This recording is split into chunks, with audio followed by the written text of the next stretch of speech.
Ladies and gentlemen, welcome back to the Jack Revell Show. Today, I'd love to introduce you and welcome you to our guest, Orn Abdi, who is from 1minutebookreview.com/best Instagram account for books on the internet. How you doing today, Orn?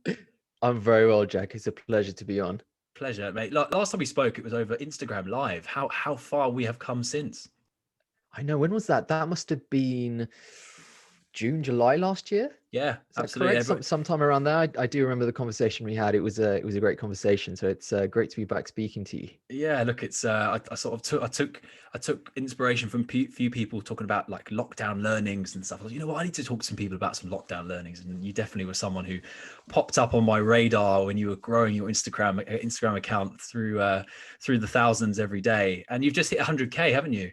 Oh yeah, I know. Congratulations. Thank you very much. The last I want to say 4 or 5 months have been pretty crazy growth. I'd like to say it was all due to my content, but I really don't. I think that is just a small part of it. I think a large part of it is just, I think since lockdown last year, a lot of people have been looking for ways to get, and we both briefly spoke about this before this podcast started, about that sort of a mindset shift. And I think a lot of people are reaching into books to find that mindset shift, to make the most of the situation that they're in, so they can make the most of the time that they have at the moment. And I think books are a great vessel for that. And I think my page is just sort of ridden that wave. And there's been some things that I've done that other people haven't done, from a community aspect to doing live Q&As every Sunday. I mean, I've done now a live Q&A every single Sunday at the same time for a whole year. So stuff like that, just getting to know the community, and launching the magazine, the podcast, Book Talk Today stuff. That's been a real great project for me as well. And yeah, I love the community. I love it. It's amazing. What do you get back from the community doing those Q&As? I'll be interested to know. I learn more talking about the books from other people's experiences than I actually do sometimes from learning the book itself. And I think that is such a huge part of the learning aspect when it comes to reading. I think so as part of the Book Talk Today stuff, we basically have a book club where we speak every couple of weeks, and we have a book that we discuss. And what I'm finding is through those conversations with people that are from all over the world, India, Indonesia, America, they're everywhere. And what you find is you miss out different perspectives on the same book, and you're like, oh my God, I didn't see that. And it's that old adage that when you speak about a book, that you actually enhance your learning of it. And it's only through speaking about it, and I wouldn't say teaching, but just talking about it, that you reaffirm those ideas. So that's what I've learned from the community. It's the fact that when people ask me a question, I'm like, oh my God, never even thought about that. That's a really interesting point. And then I come up with an answer on the spot that hopefully makes sense. But it's been a great opportunity for me to also get to know the community, because I think sometimes a lot of people put out content and they just hope it sticks, and they don't actually get to know the people that are on the other side of that phone. I think it's very easy to just think they're just numbers on a screen, but they're the actual people. And the best, obviously you can't do that with everyone because you just don't have that much time, but putting some time aside to get to know the community is very important. So that's what I'd really recommend to anyone who is trying to grow a community. Try and put some time aside for them, where they can ask any type of questions, whether that's in the stories or whether that's like a live Q&A with. We were talking about, before we started this episode, about how we could be more focused around what we're doing as human beings, and in our focus in our lives. And actually what you just said there about focusing on the customer and who's actually talking to you, rather than trying to bring in more customers, which I think a lot of people focus way too much time on. I hear all the time about people say, oh, I want to grow my Instagram following. I'm like, what about the people that are already following you? What about those people? Why don't you sort of talk to them and ask them what they're up to? Because they're the ones that already follow you for what you do. You're going to gain more insight from those guys than you are by trying to get another 5, 6, 10,000 followers on your list. What I've found with that, Jack, is something very interesting. I recently read this book called The Lean Startup by Eric Ries. It's a very popular business book. I'm currently obviously growing my startup with Book Talk Today, so I'm looking for books to help me with that. And in that, they have like 3 models of growth, and the third model is viral growth. Now, people think viral growth is just views that you can get, for instance, on the organic pages or the organic reach, but word of mouth is so powerful. I have people that repost my stuff in stories. They talk about my stuff. They recommend my pages. I've had people come on live Q&As where the whole family puts time aside to watch my live Q&As every single Sunday. Now,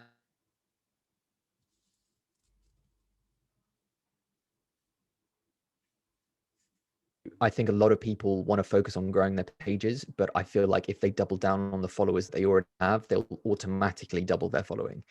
So it's one of those things where if you just focus on growing your own community, you're automatically going to grow. Whereas if you just focus on growing, then you're not going to enhance your established community. That's actually going to help you grow. There's a very, very famous essay written by a guy called Kevin Kelly. I don't know if you've heard of it. It's like an essay called 1,000 True fans. Fans. Yeah, it's a great essay. Great essay. And I've, ever since reading that, I've used that as my benchmark for creating content and just going about creating new projects, because focus on those people that are at the core, and then it'll spread out over time. So yeah, anyone growing a community, focus on the people that you have. And if you have those champions, then they'll do the growth for you. There's a concept that I've recently learned about, which is called finding your fanatics. And I find this really interesting because if you think about it, right, in society and in today's world, there's so many people that love everything, and you can find out so much about someone just by going on their profile of Instagram, Facebook. But there's always someone in a group that loves something so much that they're a fanatic about it. And if your business is focused on that fanatic thing, then finding those people is like gold dust. So, for you, it's people that read 2, 3, 4 books a month, or that like love books so much they want to talk about into everything. If you find those people, that is your perfect customer. That's your perfect tribe. That's your perfect 1,000 fans that can help you grow and scale, because they're not only your fans and the people that love you for what you do, but they'll also tell every single other person that they meet about you, and they become those brand advocates that every company in the world wishes they had an abundance of anyway. Exactly. Like we've done that with the magazine. So with the magazine, we have contributors, the people that write for us. Now at the moment, we've got over 300 people signed up as contributors. And like, for me, that is just amazing, because not only are they writing us content, so we have content, but they're people that are going to advocate on our behalf. So every time a new magazine comes out, or their articles in it, they're going to share it with their friends. And I thought about that very hard when I created it, because I wanted it to be, once again, a community created magazine. Our slogan's for readers by readers. It's very much, everything that I do is very much based on how can I get people on board, other people on board. I don't want to say I hate it, but I have this real aversion to people that say the thing that I'm doing, or the thing that, I'm pushing. I'm not like that as a person. It's very much like, what can we do in order to get more people into it? And I think having that mindset shift is a big one if you're going about creating a community or a product or a service, whatever it might be. Even if, like yourself, you're your coach, when you go out doing that, how can you turn that I to a we? I think that's very important, and just reframe everything you're doing through the lens of we. I like that.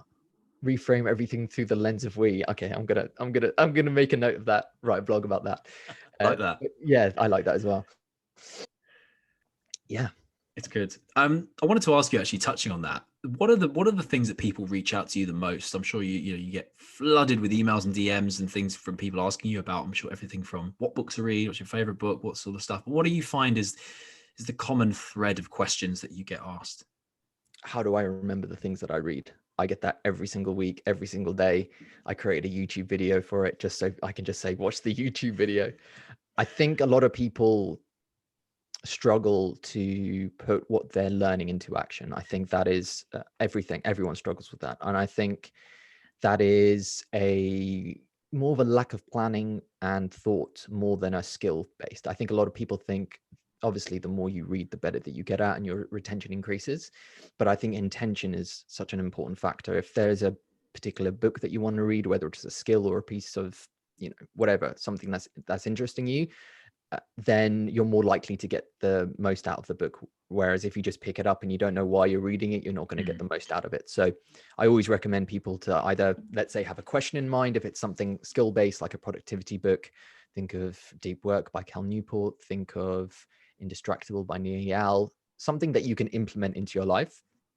have a particular question that you're trying to answer, write it down, write summaries after each chapter. That's what I do in my own words. Write 5-10 principles after you've done with the book, and then find some way to implement it into your life and into your schedule, where you're reviewing that through active recall and spaced repetition, so that you can get the most out of it. So I think that is the real question that I think most people are struggling with, because what's your opinion though on paralysis by analysis? Reading 10 books all on productivity or 10 books all on mindset, and then kind of thinking, I'll just read one more to get a bit more information that I might not have got from the other books, and kind of delaying that action point you just mentioned. I've never really struggled with that. I know some people do. I've had someone who came on the live Q&A once and said, look, I've been reading all these books for all these years and I haven't got any benefit out of it. I was like, ouch. that's not good. And I think that's something that if you love to read, it's a struggle. But I think for me, that's where the intention comes in, because if you know why you're reading a specific book, then you're never going to struggle with that paralysis, because you know why you're reading it and you know what you're going to get out of it. I love to read, but I would never consider myself to be, some people use the term a voracious reader. I wouldn't consider myself to be a voracious reader. I don't consider myself to be a quick reader.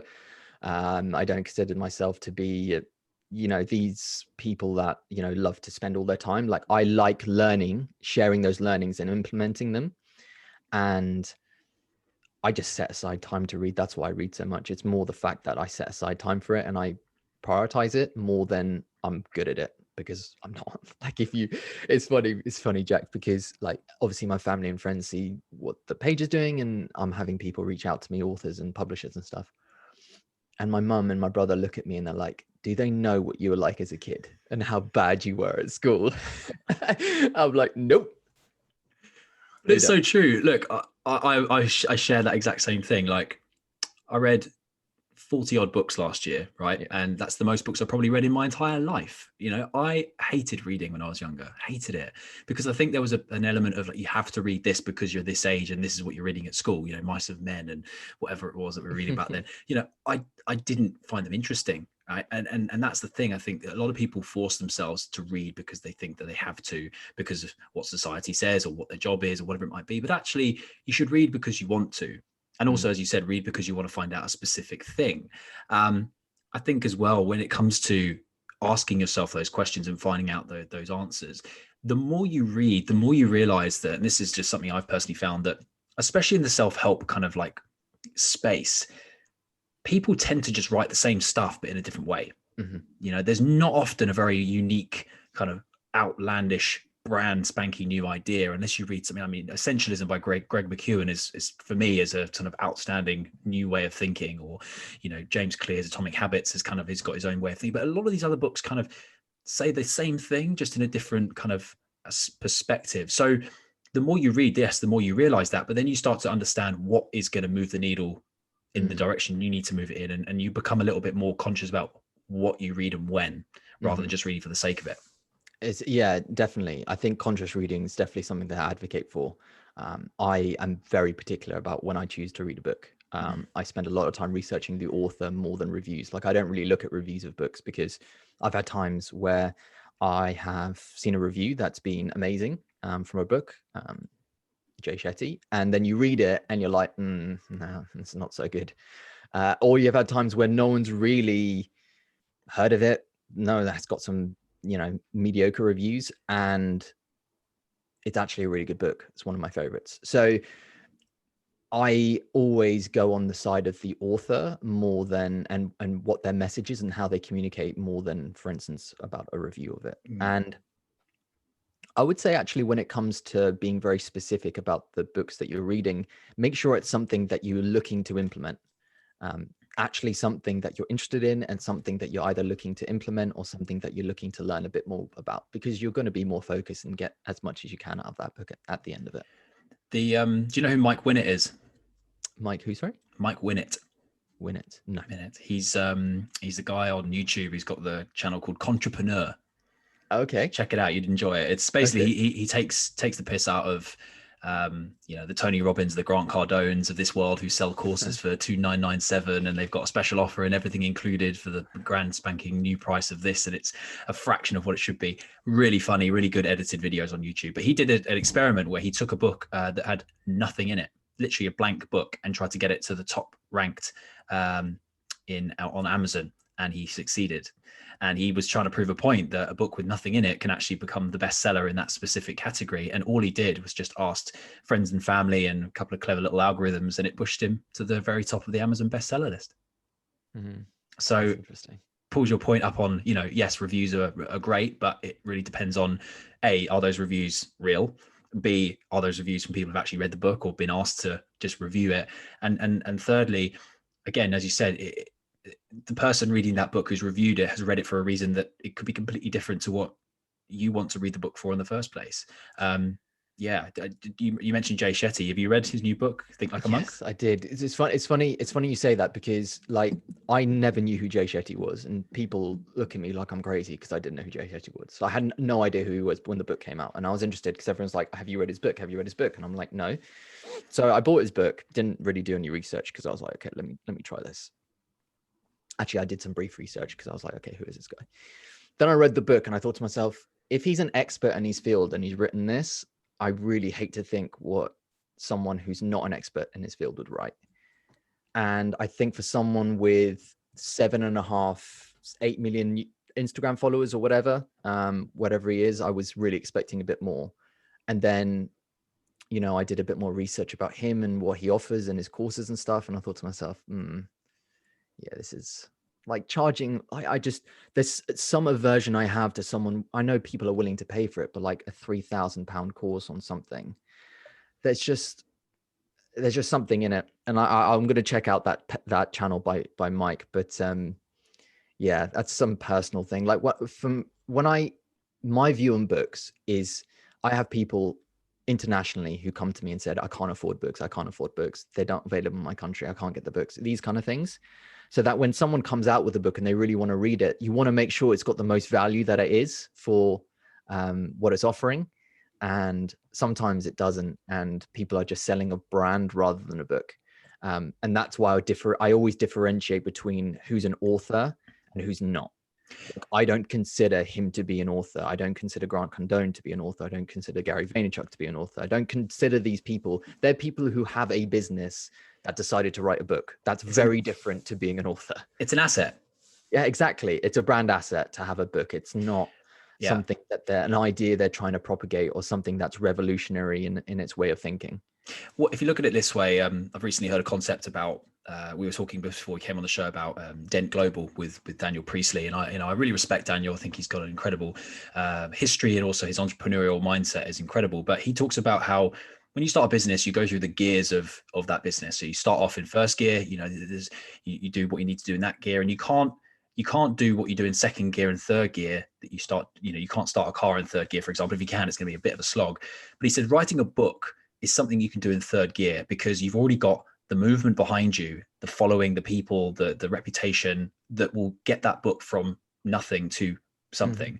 Whereas if you try and write a book from the beginning, you've got no one that knows about you, and it becomes a different type of book. And I think what he says is, as you just mentioned, if a Grant Cardone or a Jay Shetty writes a book, it's more of an asset. It's more to say like, oh, here's a book which potentially they'll give away for free at one of the next seminars, or it's like an extra thing that you get as a part of their package. And it's just adding value, essentially. Whereas an author like Greg McKeown or someone like David Goggins, for example, even he writes stories about his his experience and what he's done. And I mean, Greg McKeown's has got a PhD in what he's doing, and he's written all of his experience has gone into this one book, and he's writing a second. I think he's written a second. So that sort of person, I would. Birthday. Is it? Oh, fantastic! Yeah, we spoke about it. It's funny. We did a live Q&A, and I was like, "When is it coming out?" He's like, 27th of April. I was like, my birthday present. Love it. Yeah, but it's that sort of thing where you think, I agree with you. I'd read somebody based on the author knowing what they've written before, rather than necessarily the book that they've just brought out because it's their next big thing. Yeah, let me state something as well. Like, I'm not saying that that's a bad thing. Like, I totally understand from a brand perspective, a business perspective. Like at the moment, we're working with some authors that own businesses and they're experts in their field and they've done it for 20, 30 years and they're releasing their book. And obviously it's a brand asset. Like there's nothing wrong with that. But what I'm saying is that you have to separate between who's an author and who's just doing it for brand recognition and to increase their business. Now, a book is a vehicle for increasing your business and increasing your exposure in your brand. And there's absolutely nothing wrong with that. But you're not going to get the best piece of work most of the time. There has been some that push that, but very rarely that's the case. So who's your most respected author? I would say Ryan Holiday. I think from a breadth point of view, he's written on stoicism, he's written on marketing. I'm currently re-listening to one of his books called The Perennial Seller, which I think is one of the best creative and marketing books out there. I think from a research point of view, I think from the way he writes, he's a wonderful author. There's others. Will Storr's one of my favorites. He was on the podcast. Actually, he's on the magazine. He's on the next magazine as well, cover. He's written some really great books. What I find is actually journalists are the best writers, obviously, because they do it for a living. But they write the best books by far. That's what I found. Matthew Syed, Malcolm Gladwell. These people, I think write great books, and they're ones that I find captivating to read. So let's look a bit back. Let's look backwards to 2020, and I'm sure it was a big reading year for most, but in particular you. I'd love to know what your top and bottom 3 books were you read last year. Let's start with the top. Top 3. Three that really shifted it for you, and the ones that come to mind straight away when someone says, "Yeah, top 3 books of last year." The Science of Storytelling by Will Storr. That was a great book. What did it teach you? How to tell better stories. More from so the premise of the book is not so much a technical analysis on how to tell, well, I guess it is, but it's more of how do we approach storytelling from a behavioral perspective. So in the book he talks about the idea of the flawed self. So I don't know if you know much about The Hero's Journey by Joseph Campbell. So that idea of how to create a story is very much like Lord of the Rings, Star Wars, these kinds of things, like a hero's journey through time, and then they succeed. That started by a guy called Carl Jung. Carl Jung, yeah. Yes. So he had the idea, and then Joseph Campbell in the early 1900s sort of made that into what we see it at today. Cool.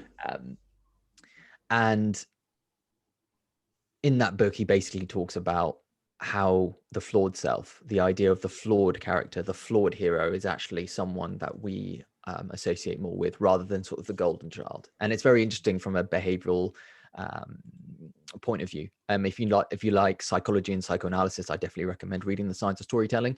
And if you like reading books about how to tell better stories, because I think whatever industry you're in, I think if you're able to tell better stories, whether it's about the things that you're doing or whether it's just about anything, telling better stories is what the social currency that we have at the moment. I think the democratization of the internet has meant that those people that tell better stories about what they're doing, about themselves, are the people that are going to be successful in the future. That's just the way it is. So I think that's why I think that book was so great for me, because it really opened my eyes, and it was written in such a nice way. Cool. So I would say that was the second one.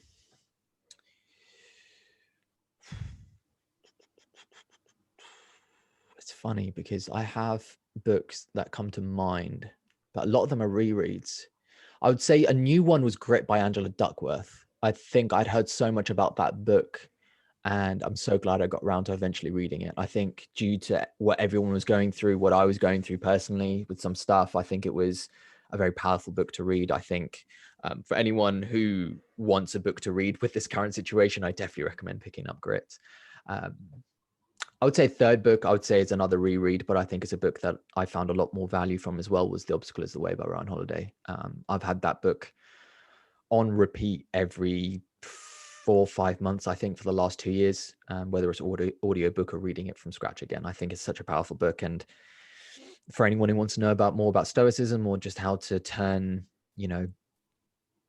adversities into opportunities, I definitely recommend you read that book, because I can't remember how many countless times I've reverted back to my summary notes on it and just added more and more onto it. And I think it's such a powerful book.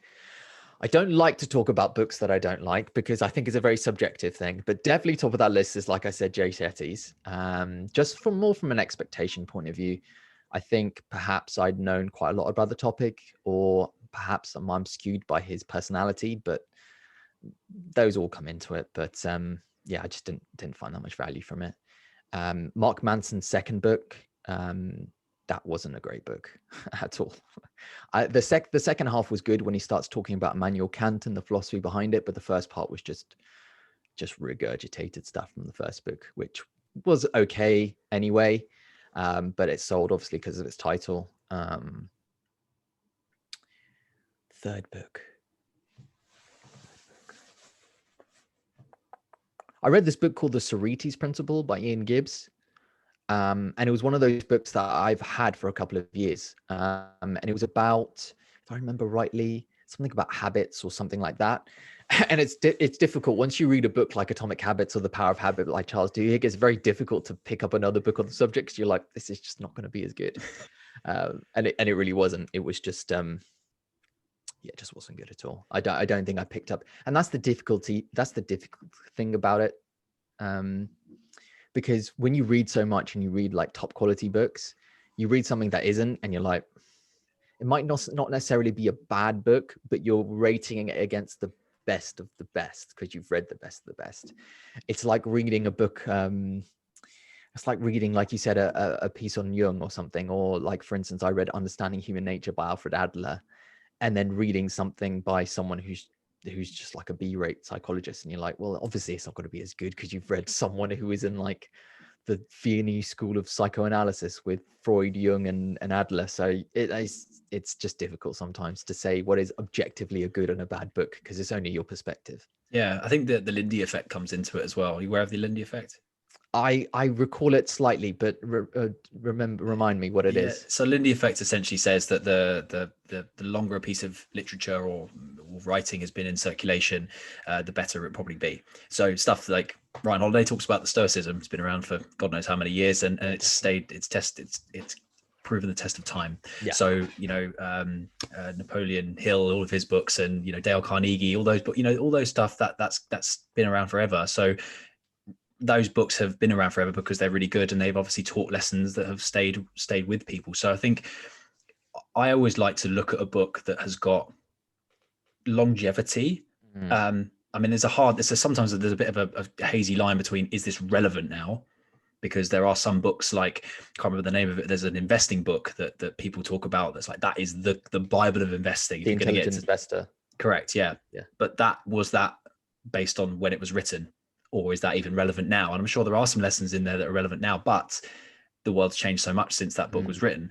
Whereas on the flip side, you've got Ryan Holiday and all his books on Stoicism. They're going to be around for another 1,000 years probably, and still be just as relevant. Yeah, I mean, that's the premise of the book that I'm currently reading by Ryan Holiday, which is called The Perennial Seller, is how do you make something that lasts the test of time? And it's about those concepts that can last over time. Is the thing that you're doing, and it's from any creative point of view, whether it's podcast, whether it's a magazine, like whatever it might be, whatever you're creating, whatever you're doing, how can you make sure that it lasts the test of time? Now, it's difficult to do posthumously because obviously you're creating that thing and you never know how it's going to suit in the market. But it's one of those things is, have you done everything you can to do your research, to do your marketing, to do your pitching, to do everything that you can to get it into a position to be successful?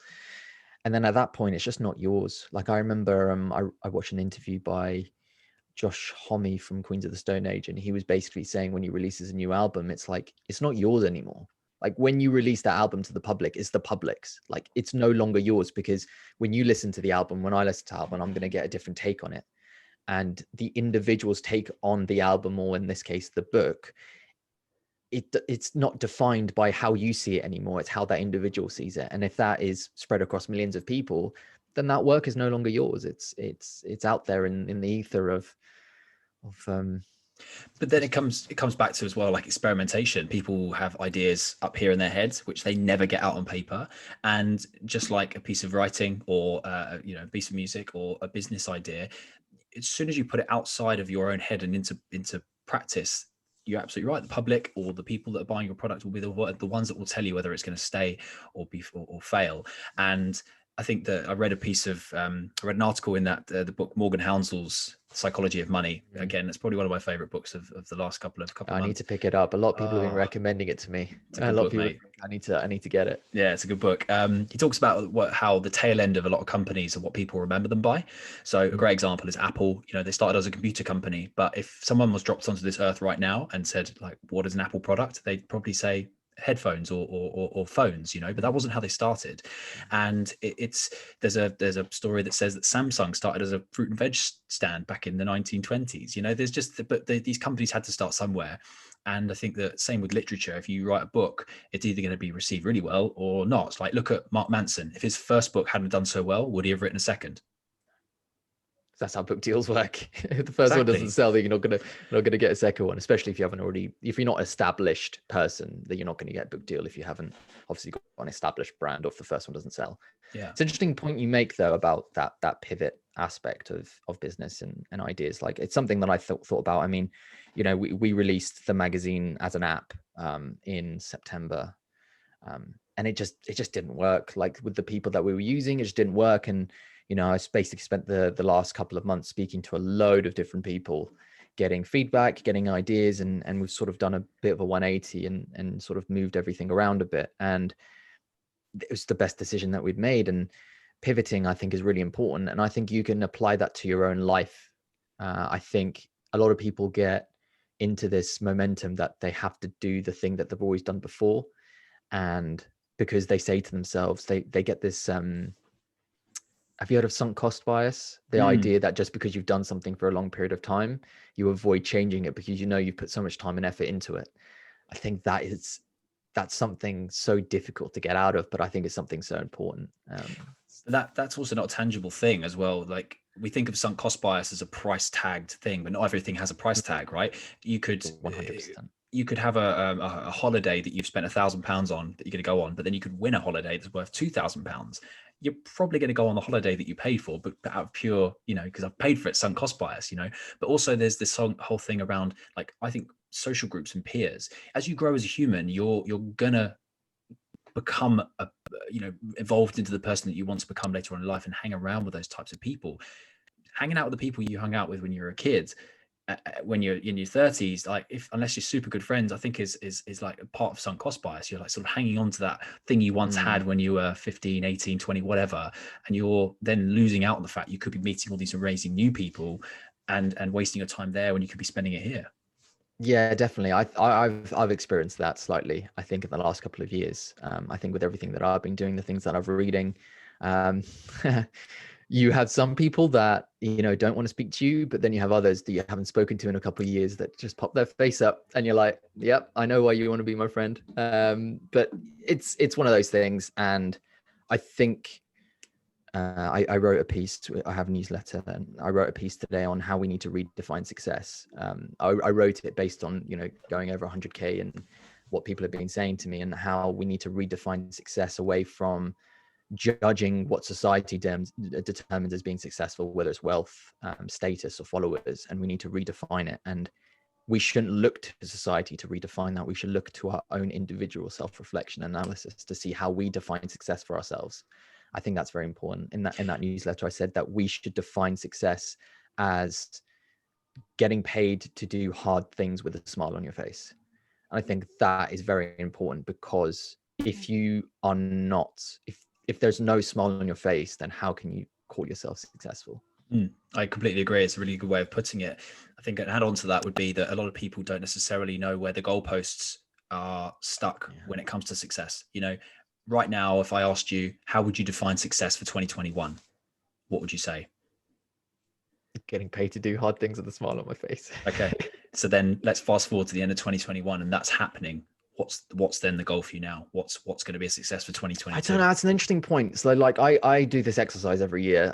Jordan Peterson, 12 Rules for Life. You probably read it. He has this program called the Future Authoring Program on his website, and I've done it every single year since I've read the book, because I found out about it through his book and also his podcast and stuff. In that, it basically talks about what are the things that you're looking to improve on. It's basically used as a vehicle for writing down your goals in more of a concrete way, and setting out what you want to do and what you don't want to do. Within that, there's this idea that your view of who you are and the view of what you want to achieve changes over time. Like we were just discussing, you never want to be the same person. Like I recently spoke to someone, and we just caught up because they just wanted to catch up, for the reasons I was just saying before. And they were very much the same person as they were 10 years ago. And, you know, I'm 20, I'll be 28 in April. So what, 17, you know, since we were 17, 18. And I just thought to myself, you know, it's very easy to be that person. And I think that's why I am so grateful that I really started to read more, because I think it was through that process of it. I don't see reading as a way of accumulating knowledge. Like I have this really cool metaphor of reading or knowledge in general. It's not, you're not acquiring the information within your, like you're not acquiring it. You're basically mining it out from within yourself. So I see all of us as knowing the answer to all our problems, but we have to mine it out of ourselves. A lot of the time it's our ego, it's our aversion to the person that we want to become, that ideal that we see, and we have an aversion to that because we don't like the ideal version of ourselves. We also have something called proximity bias, which is we're all standing on a mountain of value, but we don't know what we're standing on because we're so close to it. Exactly. And that is exactly why you need people around you that challenge you. You need people like coaches and mentors and teachers and facilitators to help you understand that actually you are standing on a huge amount of knowledge, value, wisdom, whatever it might be, that in order to be able to use it in the right way, you just need to focus your energy here, here, and here. I completely agree with that.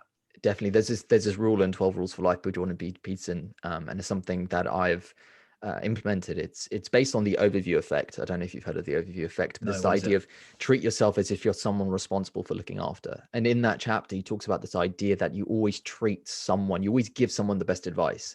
You never give yourself the best advice. Like, you know what the right thing to do for yourself is, but you're more quick to give someone else the best advice and not implement that yourself. So the overview effect is very much the case of, you know, when I was a kid and you'd play like GTA or something and you'd have like the little camera behind you, almost see yourself as the controller and you're sort of the one behind you controlling yourself. I think when I thought about that, I thought to myself, that is a massive mindset shift, because it's away from seeing yourself through your own eyes and ears and senses. And it's very much taking an overview effect of what's happening around you.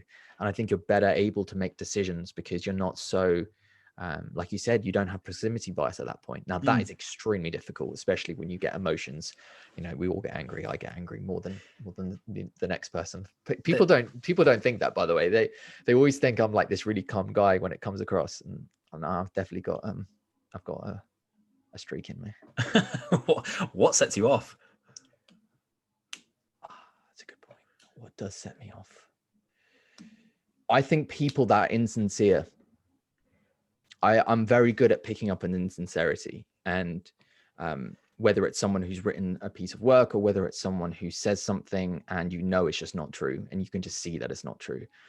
I'm really against insincerity, and I think even people that want help are insincere in their intentions for wanting help, and that really gets to me, because it's like, you don't actually want my help.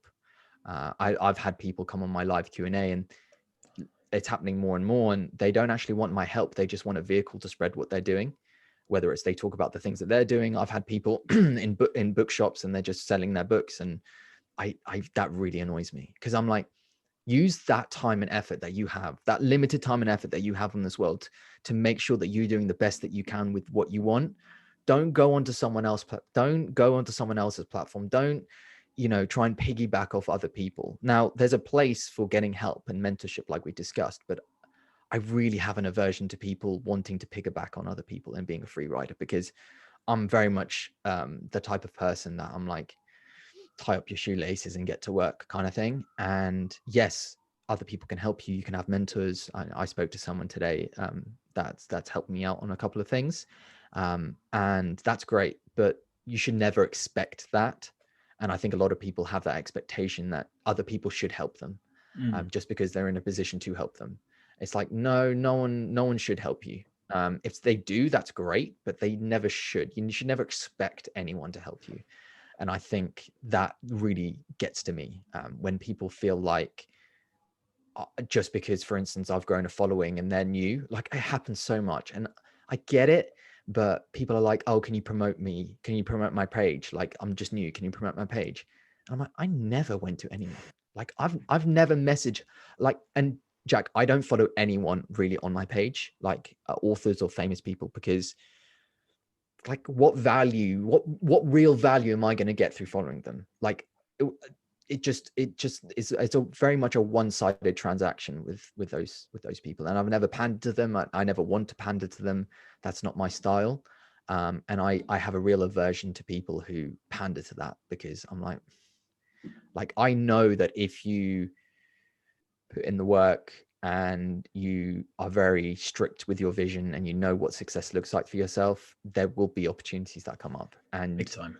relying on other people to give you that opportunities is never a good thing, because you're losing leverage. And I was speaking to with my mum about earlier today, is that idea of, you know, I've basically been talking about authors' books and publishers' books now for a couple of years, and I've never accepted any payment. Like, I don't do paid stuff on my page, just because there's a whole, like, if I'm getting paid for a review and I'm posting, it's just like, why people aren't going to trust me. So I've never done that. And through that vehicle of promoting people's books for free, they are like, I've been having conversations with Penguin for the magazine. Now, that wouldn't have come about if I'd been taking payment for every single book or been asking for it. Like, I've never contacted them about pages or sponsorships or anything like that. Like, never have I contacted them. Now they contacted me, and I'm like, interesting. Why is that? And I'm like, leverage. And I always talked about leverage, because once you accept payment for something, you've lost the leverage. Gary Vaynerchuk, as much as I, you know, don't particularly like him as an individual or the way he communicates, he comes up with straight facts. And when he says about doing things for free because you get leverage, I totally agree with that, because I think a lot of people are very willing to sell themselves very for the cheap, instead of building up leverage. Now, I get people have to pay bills and stuff, but I think this is where you need to have a very clear vision about what your actual goal is. There's an argument to say, though, and I really, it's an interesting point you make, because with leverage, if you're giving something away for free, it also takes away your demand, because you're giving someone up a limited supply. It depends. I get what you mean. Like, I think in your space, obviously giving away your premium product isn't the best thing to do, because then it's your premium product.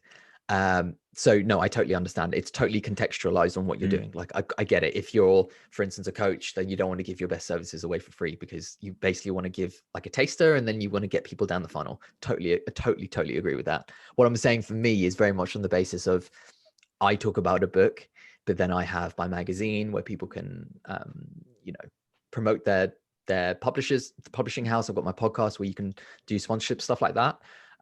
That's from that context. So I totally understand what you're trying to say. In some industries, that's just not the case. That's your asset at the end of the day. It's like we were saying before, how an author that's actually a businessman, or a businessman first, then an author, would write a book, and instead of actually selling that book on Amazon for £10, he could probably give 1,000 copies away of that book to people that would be interested by them signing up to his email address or whatever. And he'd probably get more business than the £10 book that he would have sold on Amazon, through giving away that book to people that then will be funneled into his product. Just like with yourself, you know, your Instagram account has got an amazing amount of value of things that people can look up for books and stuff. But then they hear about your podcast, and they hear about your newsletter, and they hear about your magazine, and then that just gets them into your space, which then you can then say to them, hey, I've actually got my own book coming out, or I've got this book club that's £10 a month or whatever, join up. You know, it's a smart way. But as you said, it completely depends on the business you're running, and also the type of person you are, and how you've built that business to where it is today.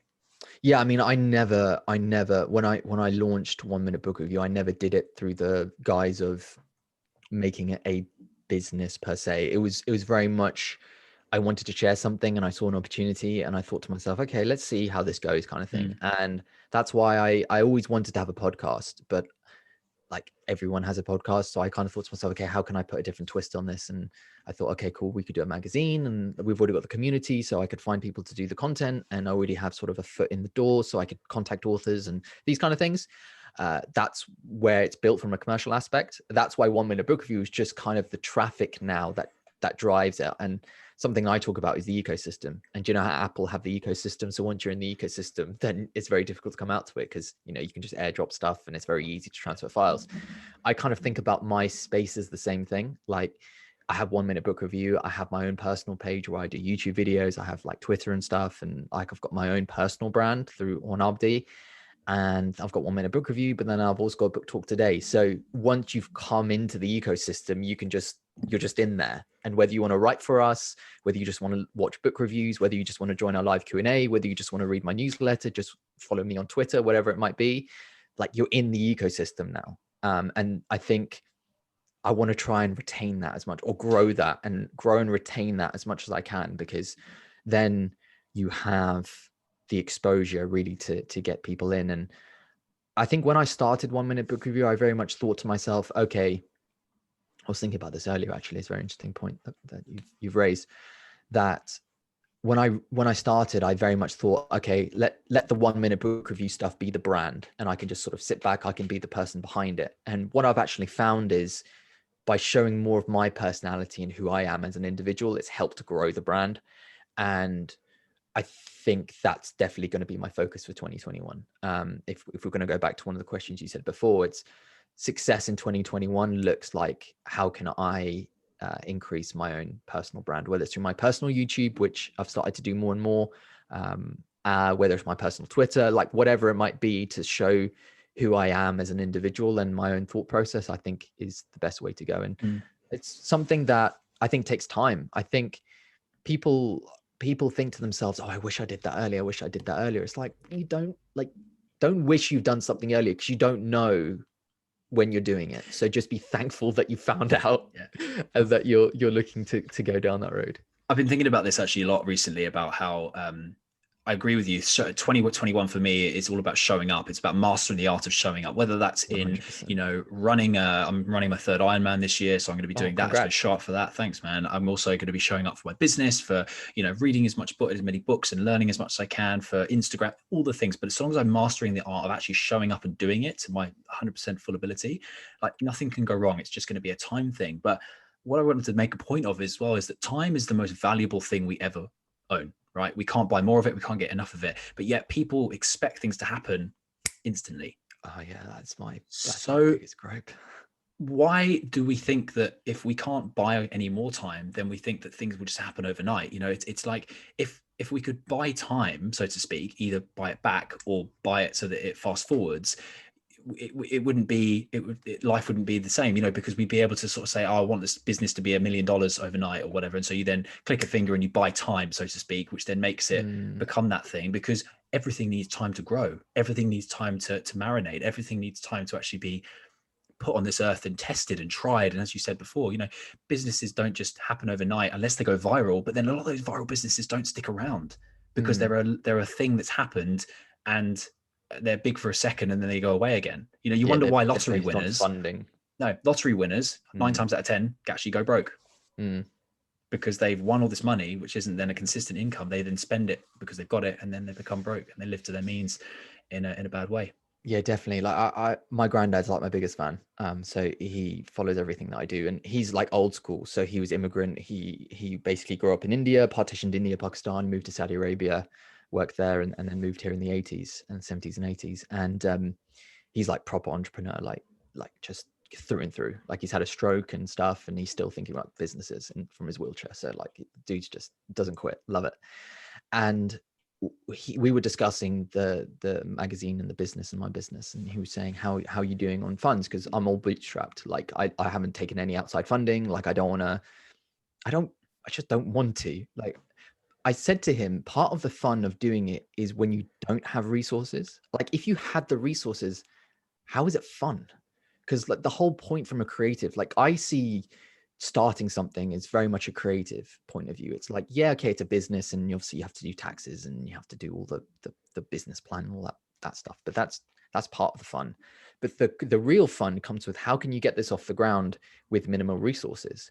Like, if I had, I don't know, an investor or something, they might take 40-50%, and I might not be happy about it, but then I might have funding for a couple of years. But I'm like, that's just not fun. Like, the part of the excitement for me is, and I never would consider myself being an entrepreneur, or I don't like, I have something that I enjoy doing and I like to do it. And I think people are very quick to call themselves an entrepreneur, and I'm very quick to denounce myself as being an entrepreneur, because I definitely don't. Like, I was good at school. I had a good grad scheme job. Like, I enjoyed working, that I enjoyed that ecosystem. So I don't consider myself to be an entrepreneur per se. But I think the creativity aspect of it is something that's really interested to me. And going back to your point about starting from scratch, I know Goggins talks about it in Can't Hurt Me. It's that idea that anytime you feel like you've mastered something, just start from scratch. Go do something else that you're new at, and that you can focus and target yourself, and challenge yourself. And I think that's really important as well. Also on that, as there's an element of complacency as well. I think that when you master something and you're really good at it, fine, great. And coming back to your point you said about how you're really good at giving other people advice, but less about taking that advice on yourself. Teaching somebody what you know is a really good way of understanding it again for yourself in a much simpler way. You know, it's almost like trying to teach a 5-year-old something that you think you really know. You'll find out very quickly if you know it well enough or not, because you have to then bring it right down to basics. And I catch myself doing it sometimes where I'll know something in my head, but then someone will ask, oh, what is that? And I'm like, oh, okay, hang on. How do I explain this really simply? But ultimately, that is the real test of genius. It's how you take a complex situation and make it simple for that person in that context. Yeah, I think that's difficult. That's the real difficult thing to do, is how do you contextualize the idea, however complex, to someone who, for instance, doesn't know anything about it and might have a certain set of circumstances, and how do you relay that information? That is, I feel like that's the value exchange of.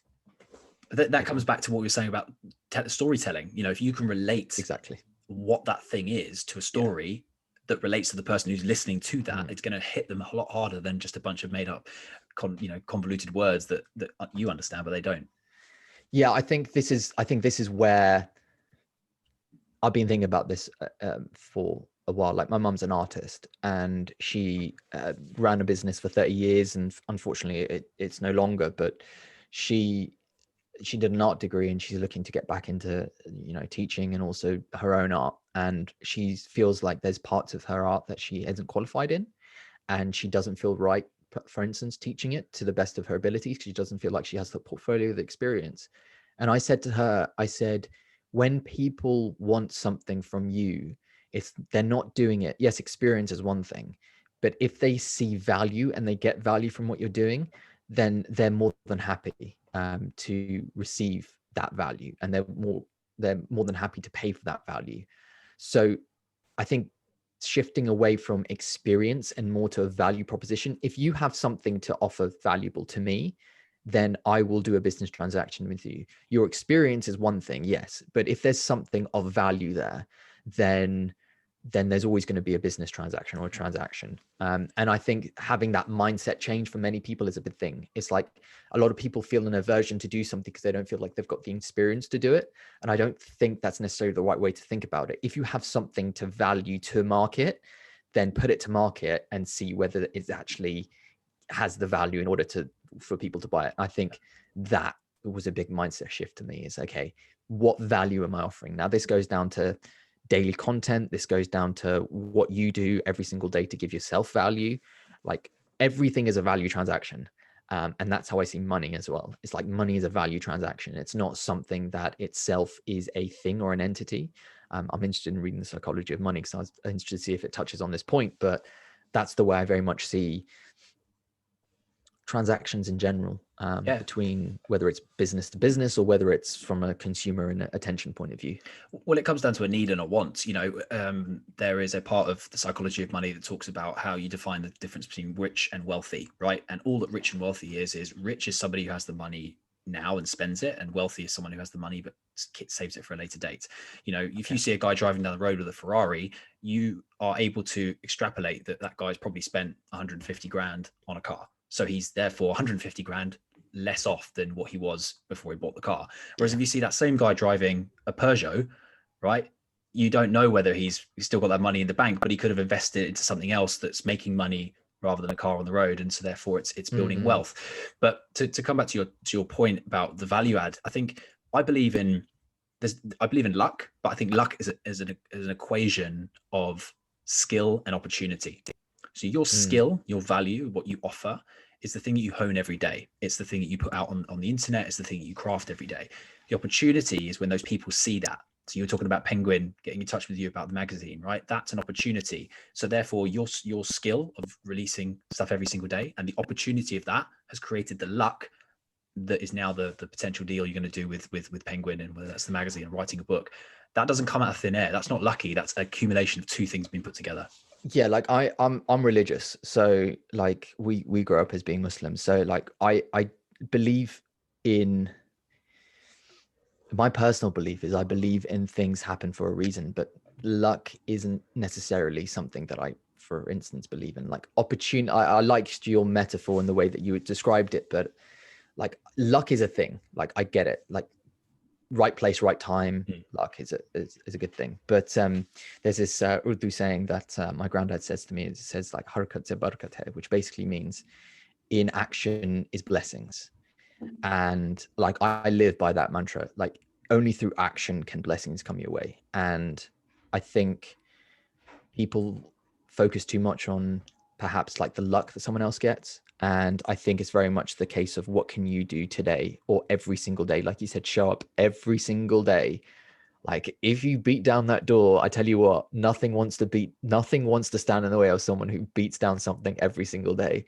So that's been my mantra. I would say I had this deal with myself when I turned 27. I said, okay, focus on something for 3 years until you're 30 every single day and see what happens. That's what I said to myself when I turned 27. I was like, okay, look, you've done your grad scheme, you've done your university, you know, you got onto a really good grad scheme, found out that actually means jack shit. And like, how can you do something to help others, but also help yourself and help the people around you? So I said to myself, okay, 27, let's focus on something for 3 years every single day.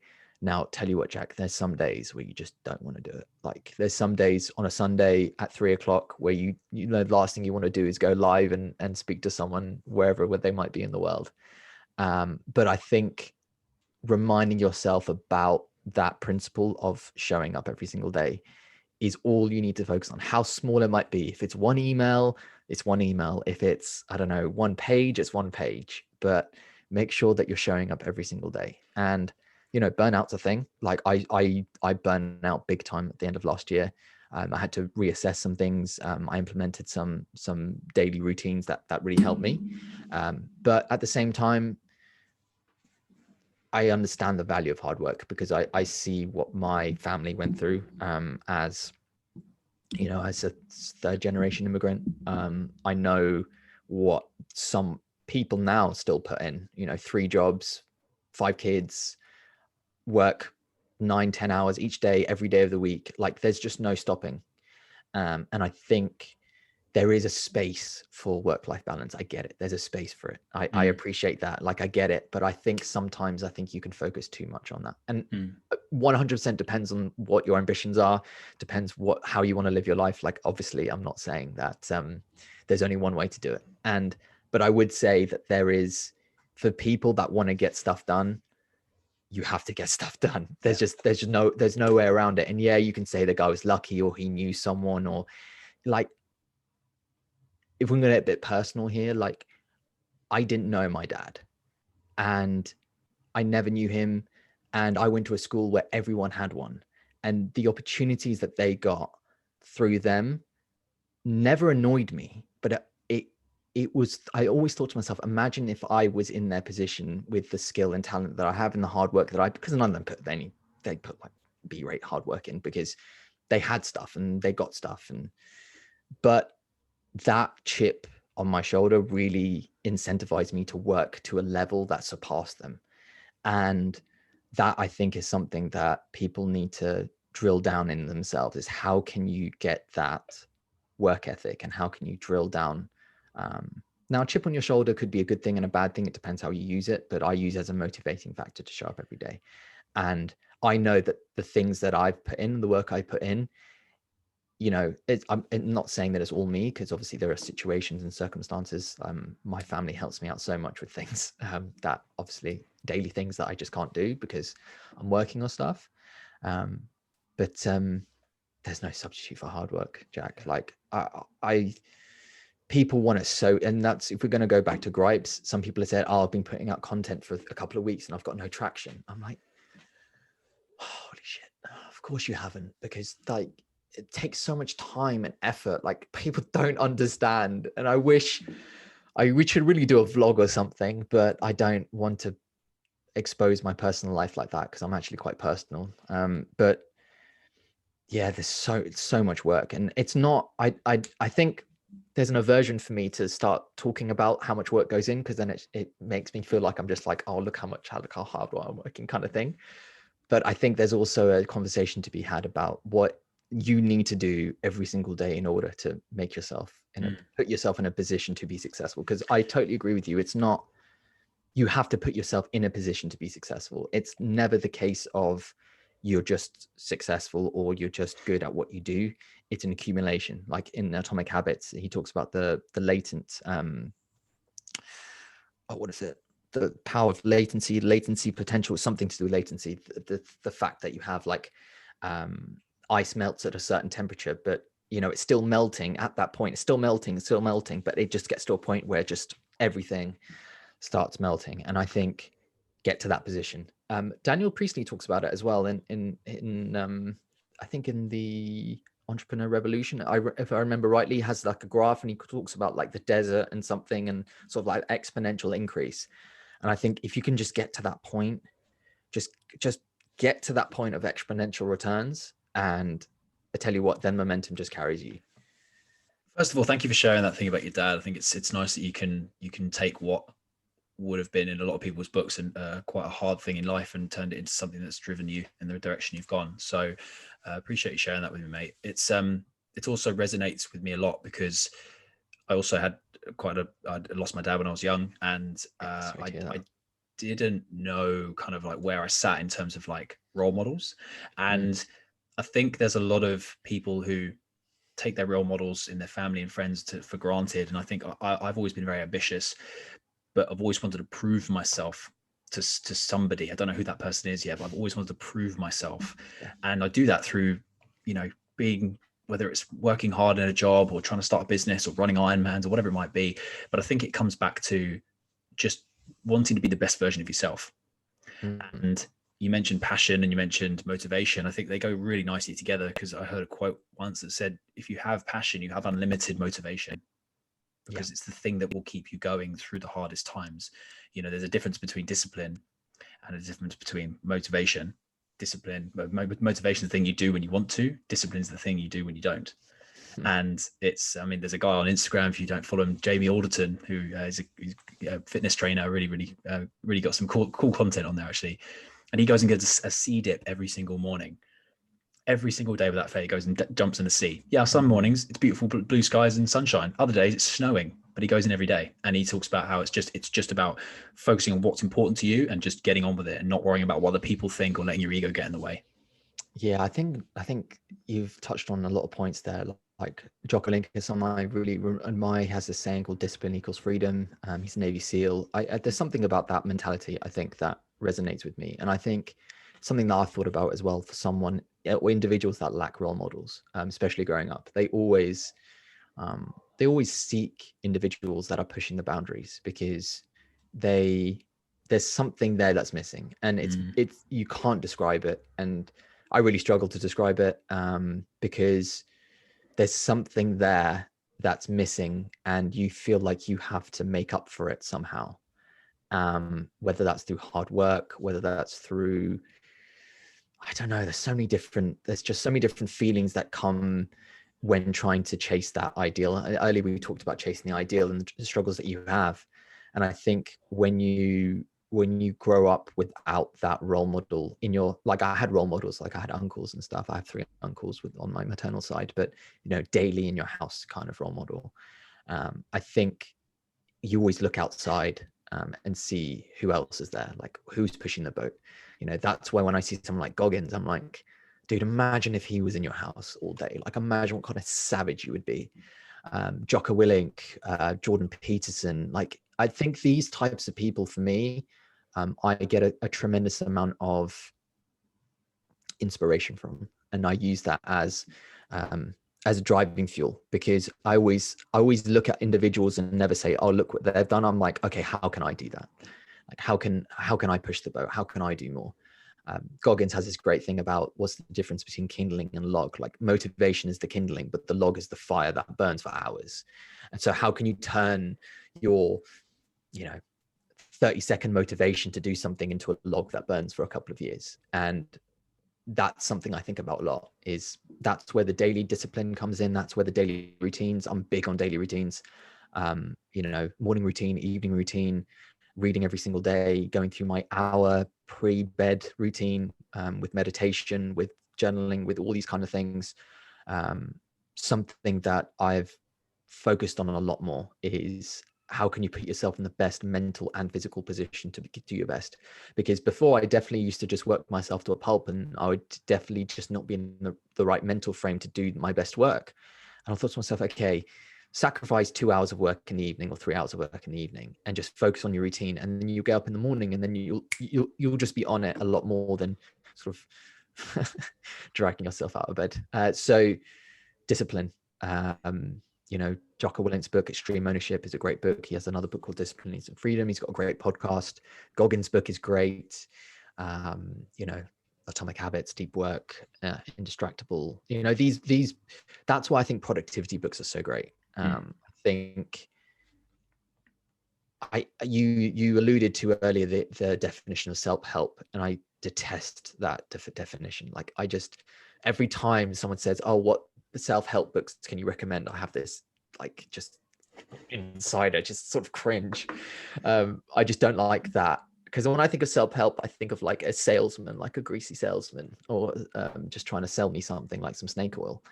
I always define them as the genre that they fall into, whether it's productivity books, whether it's, I don't know, business books, whatever that might be. And I think focus, if we're going to go back, focus for 2021, which has been my focus really for the last couple of years, is just showing up every single day, whatever that might be, whether it's showing up for your family, whether it's showing up for yourself, whether it's showing up for your community, whatever it might be, just show up every single day, because like you said, that door doesn't want to stay down.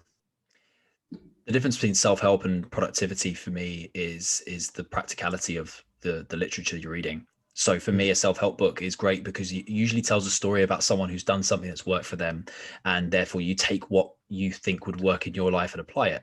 So great example. Is that a biography or an autobiography? Like, I wouldn't consider that to be a self-help book. I would consider that to be a biography or an autobiography.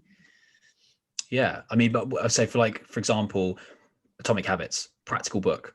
I think that, you can take a lot from that and apply it to your life. BJ Fogg's Tiny Habits, you can also take a lot from that and apply it to your life. Something like Richard Branson's autobiography, I think is obviously a story, but it's got a lot of insights into like how he started and what he's doing. That worked for him at the time. It worked for him. So take what you want from that and sort of, use the inspiration, if you like, and use what works, but just know that it's not literally like a step-by-step guide as to doing the thing that he did. Yeah, I think that's interesting, because I like reading stories about individuals. I think you can learn a lot more from individuals than actual skills sometimes. More from a mindset perspective. I think mindset is something I'm reading a lot about. I think I've found my genre that I really like, which is psychology. Because some of my favorite books I've read in the last couple of years have really been psychology books. Mindset, Grit. Selfie was a good book as well by Will Storr. I think that was a great book. The Marshmallow Test by Walter Miskell. There's loads, some psychology books, but we'll have to get you on again and do another one on psychology, purely because I geek out on it. I love it. I love diving into the reasons why people believe certain things and other things, like the whole values and beliefs and the sort of limiting beliefs that people have that are always from experiences. Did you know, for example, that in life, when we're born with the fear of falling and the fear of loud noises. Everything else is learnt. So if someone says, "Oh, I'm scared to go on stage," or "I'm scared to pick up a spider," or whatever, it's all learnt. And where did that come from? What happened in your life for that to be able to? And I'm an NLP practitioner, so I've learned skills. Good. that kind of help people overcome that. And we Yeah. talked a little bit about it earlier about like disassociating yourself from your own human person. So instead of looking at things through your eyes, look at it through the eyes of somebody else looking at you.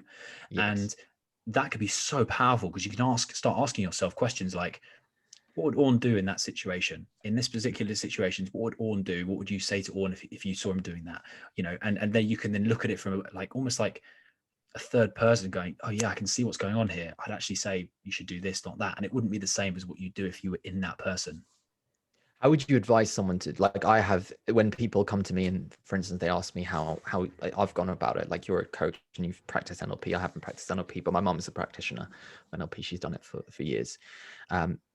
How would you advise someone to go about doing that themselves? Like, obviously you'd advocate for them to work with yourself, but for instance, if they don't have the resources to do so, how would you advocate for them to start going down that process of self-reflection?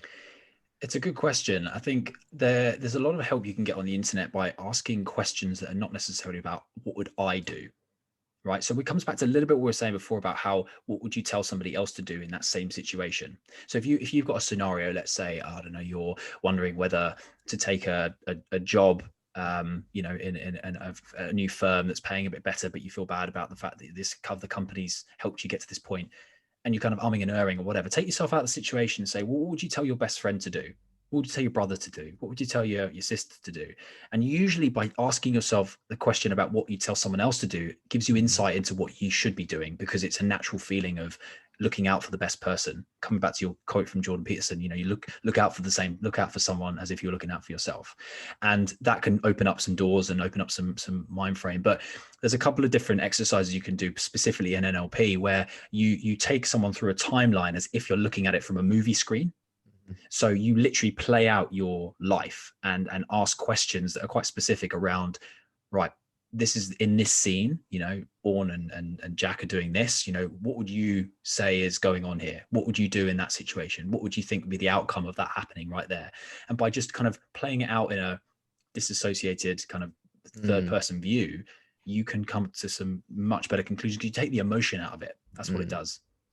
Yeah. And that goes back to what we were talking about, proximity. I use journaling for that, because I think when you're getting the words down on paper, it takes a different form. That's why I'm very strict on my routine when it comes to journaling in the morning and the evening, because I feel like you're able to clarify your thought process. And I think that's why a lot of people struggle with is they can't clarify the thoughts in their head. It's just like jumbled. And it's just like why am I thinking this way? What am I doing? And I feel like even just a couple of minutes, write a couple of lines, it always helps. That's why I always advocate for people is read, obviously. Like I'm obviously a big advocate of that, and learn from other people. Like Ryan Holiday talks about it all the time. That I saw a clip the other day. He was like, people, the problems that you're going through, someone else has gone through in the past. You just need to find someone who's written something about it and learn from them. Because if you're learning from your own mistakes as you're going along, you're just always going to be making mistakes. And it's going to take you 40, 50 years to come to a point where you're like, oh, okay, I shouldn't have done all those things. You can just bypass all that time and just read some books, obviously alongside doing other stuff. Just don't sit in a room and read. But you can read from people's experiences and learn from them and apply them. Now, I've done that for the last 3 years. And a lot of people ask me, one question I get quite a bit, going back to one question you asked at the beginning of this podcast, was what do a lot of people ask you? And a lot of people ask you, what have you learned from reading? And I always say I've learned about myself. I've always think it's a personal exercise. I think I've figured out what I like and I don't like, and what I want to do and what I don't want to do. I've come to terms with my relationship with money. I've come to a point where a relationship with the things that I want to do, the things I don't want to do, the things I like, the things that I really dislike. I really dislike them. Like I really dislike them. And I think if you can double down on the things you enjoy doing and just ignore 99% of everything else, I think that's very powerful as well. Something I always say to people as well is, I'm sure you say this, is just because something's popular or some people are doing something, don't automatically assume that it's going to be right for you, because it's not going to be most of the time. Completely agree. What you just said there really is it actually a super powerful question that I ask a lot of my clients, which is, I ask people, what do they want? Quite bluntly, it's, what do you want? Where do you want to be in 6 months, a year's time, whatever? And a lot of people say to me, I don't know. So I say to them, well, what don't you want? See, this is an interesting point, and something I've been thinking about a lot actually recently is this idea between goals and trajectory. Now, everyone wants to set goals. Everyone has their own goals. But like James Clear says in Atomic Habits, even, what's the difference between the people who win the gold medal and someone who, comes in last? They've both got the same goal. They've both come there with the idea of winning the gold medal, but what separates the person who actually wins it to the person who doesn't? Very rarely it's their goal setting, because they've both come there with the same goal. So it's the systems and processes that come behind it. So I actually see things from a trajectory point of view. So I always start with the end in mind. It's okay, what's the ideal person? Like, I always start with the ideal person rather than the ideal thing, whether it's a material thing, whether it's a status, wealth thing, whatever it might be. Who's the ideal person that you want to become? What does that look like? What kind of position does that person hold? What do they wear? What do they do on a daily basis? Like, what's the ideal person? And then what you can do is say to yourself, okay, that's the ideal person. I'm here. How do I get to there? And then you can sort of map out your position, whether it's on a 3 or 5 year window. But if you're very concrete on that ideal, the goals might change in there to get to that position, but the ideal doesn't change. And it might change slightly. But if you say to someone, and I'm sure you've done this many times, if you say, what's your ideal person? Who's your ideal person? And ask them to, let's say, show someone, they'll come up with someone very quickly of someone that they admire and they want to be like. And I would always advocate for someone to always chase your ideal self, and then find the goals in order to get that, rather than say, oh, these are the goals, and they don't know where they're going with it. Because for instance, my brother works for a large company. He's in the corporate world, and he's extremely intelligent. And he always says to me that there's people that come to him and say to him, like, once I become partner, once I earn 1,500,000 a year, I'll be happy. And I'm like, is he a 3-year-old? Like, life doesn't work that way. Like, how can you live life with that mentality of just acquiring that much money and then you're going to be happy? Like, I just seems like such an infantile way of looking at the world. But I think they've set themselves a goal, like approximate goal, without thinking about what that actually means in the long term. And that's why I always advocate for trajectory over goals. To build on that, I think that the values come into that as well. I've talked a lot about this in previous shows, but about your sort of aspirational and your core values. Your brother's aspirational value at the moment might be to be rich, but what does that money bring him in his life that's going to make him happy, successful, whatever it might be? Is it that he never has to work again? Is it that he can buy 10 houses and start another business? Is it that he can fly around the world 50 times and do what he wants to do? It's the values that go along with that. So your core values are the things that help you get your trajectory to the place you want it to go. So that it's, are you going to make all this money or be this success or build this company to then live the lifestyle and the life you want to in line with the values that you've set, that you want to have, as a core to yourself moving forward. And I think as a very starting point, it's important to know where you're going, but I think it's important to know your values as well, because that's essentially like the compass that you use to figure out which way to go.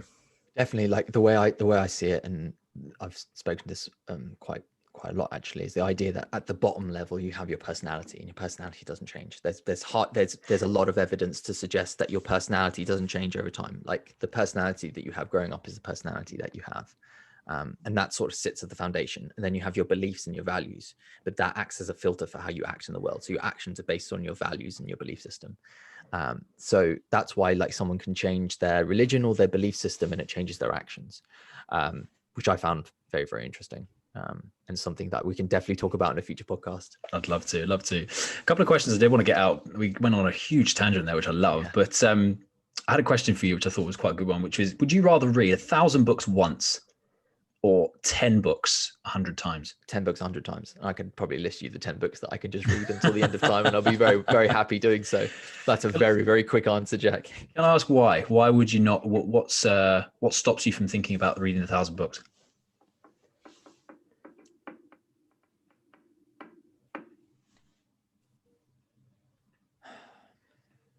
Perspective. I think what happens is as you we've been talking about this quite a lot in this conversation, is as you transition through life, you develop a different perspective based on your experiences and the way that you see the world. And that means every single time you pick up that book that you've read, for instance, 10 times before, you're going to get a different perspective on it. That's happened to me. I've read 12 Rules for Life 4 or 5 times and listened to it, I think 8. And every single time I pick up that book, I get a different perspective on it because I'm a different stage in my life. A different rule sticks out to me, a different line sticks out, a different quote hits differently. And I'm like, how did I not pick up on this before? You know, I think that it's also a quality thing. I mean, like there's also there's lots of books, but there's few good quality, hard hitting books. And I'm very conscious that I don't want to waste my time. And obviously you don't know until you read it, but you can also do your research. And yeah, 10 books for the rest of my life. I reckon I could rattle off those 10 books right now and I'd be happy to read it till the end of time. So yeah, definitely.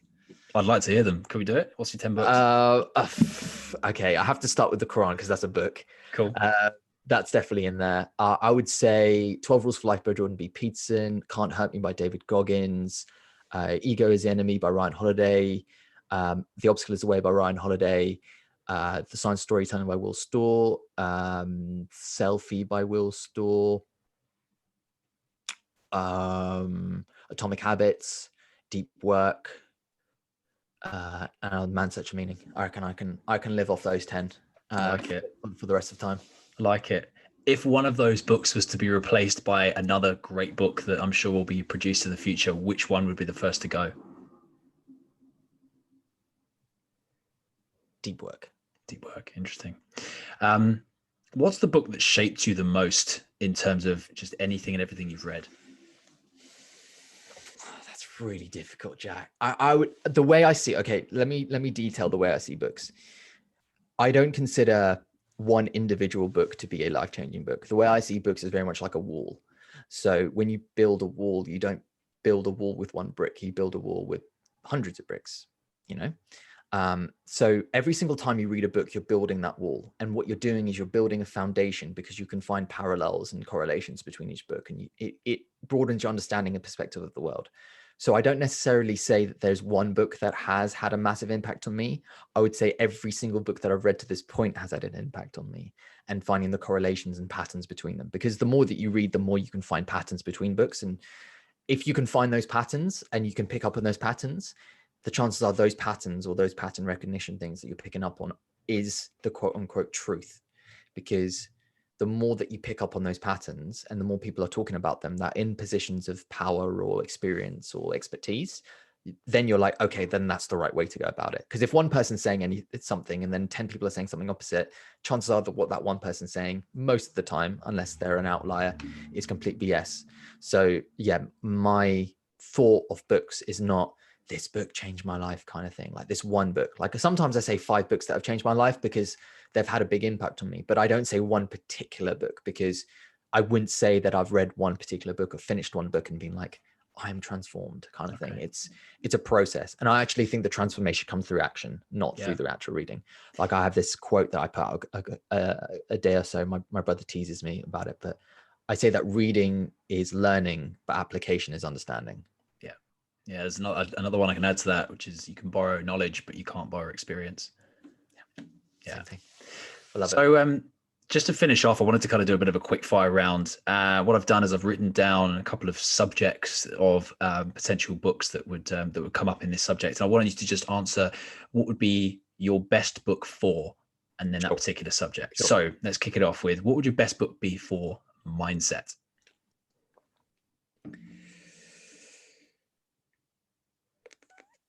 I'd have to say Mindset by Carol Dweck, just because I think it does like I can rattle off some biographies and some books about people who have experienced life, and they definitely touch into mindset stuff. But I think detailing the difference between a growth and a fixed mindset is something that I think a lot of people find value from. So I think Carol Dweck's is a great book for that. Interestingly enough, on Carol Dweck's is there's a difference. Like people say they're open-minded, but there's a difference between being open-minded and having a growth mindset. And I think that's very interesting. Is I think a lot of people say, oh, I'm open-minded, but that doesn't actually mean that you have a growth mindset. It just means that you're just sitting there laying open. It's not having a growth mindset. There's a big difference. So yeah, definitely I'd say mindset by Carol Dweck. The thing that comes to mind there is the expression of, you're either a glass half full or a glass half empty, or you're somebody who could just refill the cup. Yeah, I've never heard that before. That's great. I like that. What's the best book for shocking your thinking? Thinking about yourself, thinking about life in general, like I'd say better question. What's the book that shocked you or changed your thinking the most in the world? Just as an opinion on what's going on in the world. I'm gonna go on a heavy one here. A lot of people haven't heard of it, but I would say the Gulag Archipelago by Alexander Schultensen, because it basically details his experience in a Soviet Gulag camp and what they had to go through. And I think reading that gives you a massive perspective change on what people actually went through. It's very easy to look at the life that we have now, and a lot of people are thinking, yes, pandemic's bad, pandemic's not great. You can't go outside, you can't see your family, friends. A lot of people are suffering from mental health issues, and I totally understand that. However, when you read about someone what they had to go through in a Soviet Gulag camp by people who were even Russian themselves, and just the conditions they had to live through, and it wasn't really that long ago, really. I mean, less than 100 years ago, and yeah, that was a big one for me, because I read it and I thought to myself, there's another book that I've got on my reading list called The Ordinary Men. I think it's right there. What is it called? No, Ordinary Men. And that's basically about people that they're basically police officers that went around shooting people. And it's how people get into that position, like we're talking about from a psychological point of view. But Alexander Solzhenitsyn basically used that book, was one of the sole reasons for the fall of the Soviet Union, because that book got out into the West, and then because the West didn't know what was happening in Russia at the time, people were sent off to Ukraine and Poland, and no one really knew what was going on, because obviously there wasn't the internet or anything. And that book, when it got out into the West, became one of the reasons for the fall of the Soviet Union. So obviously its historical impact is huge, but obviously from a psychological point of view and from a thinking point of view, it definitely gives some context and perspective on life. Like, what do you value? What do you not value? Do some people are still going through that? I mean, you just look about what the Rohingyas and the Rohingyas in China with their social cleansing. Like, it's pretty much exactly the same. So, yeah. What's the best book for entrepreneurs? One of my favorites, actually, it's not what people have heard about, is I interviewed him for my podcast. I was really excited, actually. It's a book called Small Giants by Bo Burlingham. And basically that book details 14 companies that he interviewed. He was a journalist as well, for Forbes, I think. And it basically details 14 companies, and he does case studies on how they chose to be great instead of big.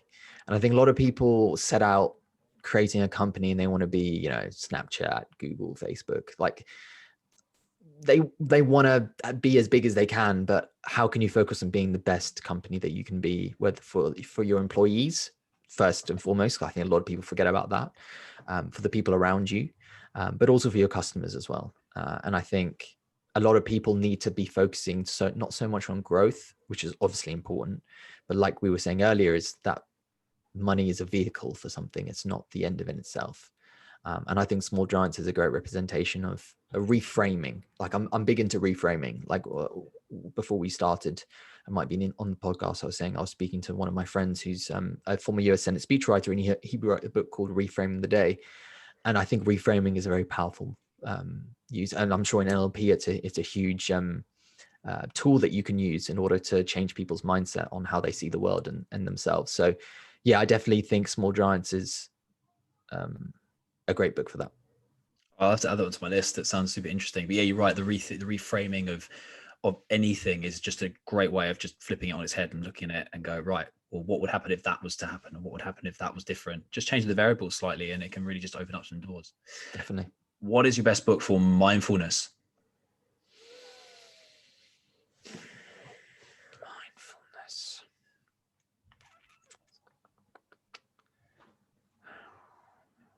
difficult because I haven't actually read many on mindfulness. Possibly have, but not one comes to mind. The one that comes to mind is 10% Happier by Dan Harris. He was the ABC broadcaster and he had a panic attack on live TV. Hello? Hello. Oh, sorry. Okay. I think it's just frozen on my side. Anyway, he had a panic attack on live TV, and it drove him to write this book called 10% Happier, which basically talks about his experience with meditation, how he used meditation in order to cure his anxiety, and then yeah. So I think that was one that came to mind. Stillness is the Key is a good book by Ryan Holiday on mindfulness. It's not really a subject that I read a lot of, if I'm going to be honest. Like, I'm not really into those types of books. Like I said, religion does a big thing on our front for mindfulness, and I think that it's good to learn about how other people do it, but I feel like we have a very good way of going about that already, established way of going about that. What's the best book for someone to read if they've never read before? Like, if they're only going to read one book in their life, what would be the book that you say they should go for?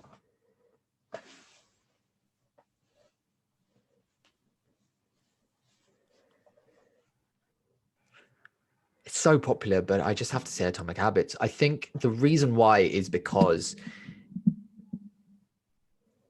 it has the greatest reach to the greatest amount of people. I think the things that you do every single day culminate to the life that you have. And if you can make the best of the time that you have, like we've been discussing, time as being the main factor, then you can achieve the things that you want to achieve. Not from a whole like power of positive thinking BS kind of stuff, but it's more like, what are the things that you're doing every single day, like we've been saying, to put yourself in a position? And I think Atomic Habits definitely talks about environmental design. It talks about 1% better a day. It talks about things that people can practically apply to make their lives just a bit better and get the things that they want to get done. So that's why I'd say anyone that wants to read a book, and everyone recommends Atomic Habits, but I think that's the social proof that you need. Like, sometimes people get annoyed that I perhaps recommend the same types of books, but I'm only one person and there's only so many books I can read. And yeah, I can recommend you some obscure political philosophy book. I studied politics at university, so I read quite widely on anthropology, sociology, like economics. Like, but no one, that's just something that I'm interested in. It's not something that I feel like is going to be valuable to people. And people, for the most part, unless they're the hardcore readers, want to read books that improve their lives or gives them some sort of value. And the Gulag Archipelago isn't going to give a lot of people very much value. They'll, like I've said, it's, some people have read it and it brings them to tears. Like, it literally like they can't get through reading it. Now, that's not for everyone. So I wouldn't be recommending that for a newbie reader, because they're probably going to be like, I'm not going to read ever again. So it's definitely something that I would definitely advocate for everyone to read. Well, this has been unbelievably entertaining and knowledgeable and wisdom focused. I love just diving deep into this stuff with you. You're such an intelligent man, but also you speak so highly of these authors and these writers, but also give such a great idea about what you've taken from all of these books. So thank you, first of all, for doing all the reading and all the knowledge diving that you do. It certainly makes an interview and talking to you very interesting. Definitely. Thanks for having me on, Jack. And I look forward to coming back on again. Let's do a psychology episode. Let's and do it. What we'll do is we'll just get a good reading list of psychology books, and then we can discuss them. I look forward to that very much. I absolutely reckon we should do. And look, before we go, where can people find you if they do want to check out more of your stuff? Follow me on Instagram, either under my name or Abdi. 1 Minute Book Review Instagram, 1 Minute Book Review Instagram, Book Talk Today. You'll find all my stuff there. Like, there's so many different places you can find me. I just feel like just start off with my personal page on the Abdi, and then you'll find all the other stuff that I'm doing. Amazing. Look, if everyone that's listening, thanks for coming in and tuning in. And if you want to continue the conversation and join in one of Orn's Q&As on a Sunday, you know where to find him. Big love, mate. Look forward to speaking to you again very soon. Cheers, Jack.